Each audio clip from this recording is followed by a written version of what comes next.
निर्णायक मोड़ पर चल रही ऐतिहासिक न्याय यात्रा भारत जोड़ो न्याय यात्रा के सूत्रधार और इस देश के भविष्य राहुल गांधी जी नए बिहार की रचना के अग्रदूत, आप सबकी आशाओं के पूरक, बिहार के आम आवाम की आकांक्षाओं की पूर्ति करने वाले यशस्वी नेता और बिहार के भावी मुख्यमंत्री तेजस्वी जी को देखने सुनने के लिए आप यहां पर उमड़े हैं। इस सभा में मौजूद रामगढ़ के लोकप्रिय वो विद्वान विधायक आई सुधाकर सिंह जी, मोहनिया की विधायक श्रीमती संगीता जी, जहानाबाद के जुझारू और मकबूल विधायक भाई सुदय जी, युवा राजद के प्रदेश अध्यक्ष भाई राजेश जी, पार्टी के राष्ट्रीय सचिव संतोष जी, महागठबंधन में विधान परिषद के उम्मीदवार रहे भाई पुनीत सिंह जी और इंडिया के सभी घटक दल के सभी प्रमुख नेतागण, नौजवान साथी, हमारी महिला अभिभावकों, किसानों, बुजुर्गों, नौजवान दोस्तों और प्यारे बच्चों, हमारा देश शुरू से ग्रामीण अर्थव्यवस्था पर निर्भर करता रहा है, किसानी और पशुपालन, और आप सब लोग संस्कृति से जुड़े हुए हैं। चौधरी चरण सिंह जी का देश है, रहबरे आजम दीनबंधु सर छोटू राम का देश है, जय जवान जय किसान का नारा देने वाले लाल बहादुर शास्त्री जी का देश है, चौधरी चरण सिंह जी, ताऊ देवीलाल जी, महेंद्र सिंह टिकायत जी का देश है हिंदुस्तान। और जो चरण सिंह कहते थे कि हिंदुस्तान की खुशहाली का रास्ता यहाँ के खेतों और खलिहानों से होकर गुजरता है, उन खेतों और खलिहानों को स्मशान बना के ये बेशर्म हुकूमत ने छोड़ दिया है। आपसे अपील करना है, ये न्याय ही नहीं, संपूर्ण न्याय का समय है। जो हमारे महबूब नेता मोहतरम लालू प्रसाद जी ने सामाजिक न्याय का संकल्प करके दिखाया और उसको धरती पर उतारने का काम किया, उसी को आगे बढ़ाते हुए, राजनीतिक न्याय से आगे ले जाते हुए तेजस्वी जी ने आर्थिक न्याय, सांस्कृतिक न्याय, लैंगिक न्याय और जलवायु न्याय को पूरा करने की दिशा में कदम बढ़ाया। यह चुनाव बहुत नजदीक है और दिलों को जोड़ने का काम उत्तर से लेकर दक्षिण तक, पूरब से लेकर पश्चिम तक राहुल गांधी जी कर रहे हैं। आपको किसी को कोसना नहीं है। जिन लोगों ने भी धोखाधड़ी किया है जनता के विश्वास के साथ, हम लोगों के वचन के साथ, उनका हिसाब तो जनता की अदालत में होगा। लेकिन 17 महीने का जो ऐतिहासिक काम है तेजस्वी जी का, अलग अलग विभागों के मंत्रियों का, उसको जनता को बताना है।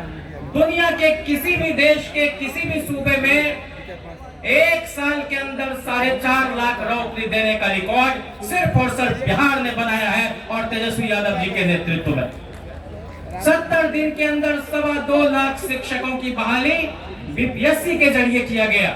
पहली बार 1994 में 25,000 शिक्षक बहाल हुए लालू जी के समय में, और उसके बाद तो डिग्री लाओ नौकरी पाओ झाल मुड़ी की तरह। लेकिन वो लोग भी टीईटी पास करके आए थे, सक्षमता परीक्षा दे के आए, दक्षता परीक्षा की बात ये कर रहे हैं। दुनिया में पहली बार देखा गया है कि सक्षम लोग, प्रशिक्षित लोग दक्ष नहीं है, वो आज सड़कों पर उतरे हुए। तो गरीबों के बच्चे जो सरकारी विद्यालय में पढ़ते थे, उनकी तकदीर को संवारने का काम तेजस्वी जी ने किया। इस बात को बताना है कि 1,35,000 नए पद सृजित करके गांव देहात में डॉक्टरों की व्यवस्था, मेडिकल स्टाफ की व्यवस्था करने का काम तेजस्वी जी ने किया। लेकिन उनकी लोकप्रियता से घबरा कर कुछ लोग इधर से उधर हो गए। ये इलाका किसानों का है और आप जानते हैं कि मिथकों में भी बलराम हल चलाते थे, कृष्ण गाय चढ़ाते थे, और उसी से देश बनता है। जगदा बाबू का, सचिदा बाबू का इलाका। और हम लोग 19 के लोकसभा चुनाव में भी आए थे दिनारा, और लोगों के मुंह से सुना कि जब तक गेहूं धान रहेगा जगदा जी का नाम रहेगा। तो यहाँ के लोग, मिट्टी से जुड़े हुए लोग इस बात को बताएंगे कि जिस सरकार ने आंगनबाड़ी सेविका, सहायिका, पंचायत प्रतिनिधि, तालीमी मरकज, टोला सेवक सबका मानदेय बढ़ाया, उस 17 महीने की सरकार को जिन लोगों ने काल कब्जित कराया है उनका हिसाब लेना है। और आप जान रहे हैं कि झारखंड में, बंगाल में, दिल्ली में, पंजाब में, तमिलनाडु में, केरल में, तेलंगाना में, हिमाचल प्रदेश में, इतने सूबे में तो आपकी हुकूमत है और बिहार मजबूत प्रतिरोध की धरती रही है। इसको उखाड़ के नरेंद्र मोदी की सरकार को बंगाल की खाड़ी में फेंकना है। इसी संकल्प के साथ आप सभी साथियों को एक बार फिर से एकजुट रहने का आह्वान करते हुए कि चुनाव बहुत नजदीक है, अपने अपने बूथ पर जाना है। जिनकी उम्र 18 साल हो गई उनका नाम वोटर लिस्ट में जुड़वाना है। जिनका नाम उड़ाने वाले ये डकैत निशाचर लोग बैठे हुए हैं उनसे सावधान रह के उनके नाम को वोटर लिस्ट से गायब नहीं होने देना है। आप उत्तर प्रदेश का चुनाव आपको याद है, एक बूथ से 40 वोटर को उड़ा दिया। अगर 200 बूथ है एक विधानसभा में, 8000 वोटर तो ऐसे गायब हो गए। तो हमको मतों की रखवाली भी करना है। जगदा बाबू का भी निर्देश है कि प्रशिक्षित लोग ही काउंटिंग हॉल में जाएंगे, नहीं तो फिर आप जान रहे कैसे सुधाकर भाई के साथ धोखाधड़ी हो रही थी। तो इसलिए हम लोग भाषण तो कर ही रहे हैं, लेकिन उसके साथ साथ बूथ को मजबूत करेंगे। बूथ आप जीतेंगे तो देश जीतेंगे। इसी संकल्प को दोहराते हुए राहुल गांधी जी का इस शाहबाद की धरती पर इस्तेमाल करते हुए और तेजस्वी यादव जी को उनके ऐतिहासिक काम के लिए धन्यवाद देते हुए कि 3 से 5 डिसमिल जमीन भूमिहीनों को देने का काम किया। देश में 1931 के बाद पहली बार जातिवार जनगणना कराई और आप जानते हैं कि कर्पूरी जी ने अति पिछड़ों को जो 12% आरक्षण दिया उसको बढ़ा के 14% लालू जी ने, 18% राबड़ी जी ने और 25% तेजस्वी जी ने किया। वही पिछड़ों का आरक्षण बढ़ा के 18% किया।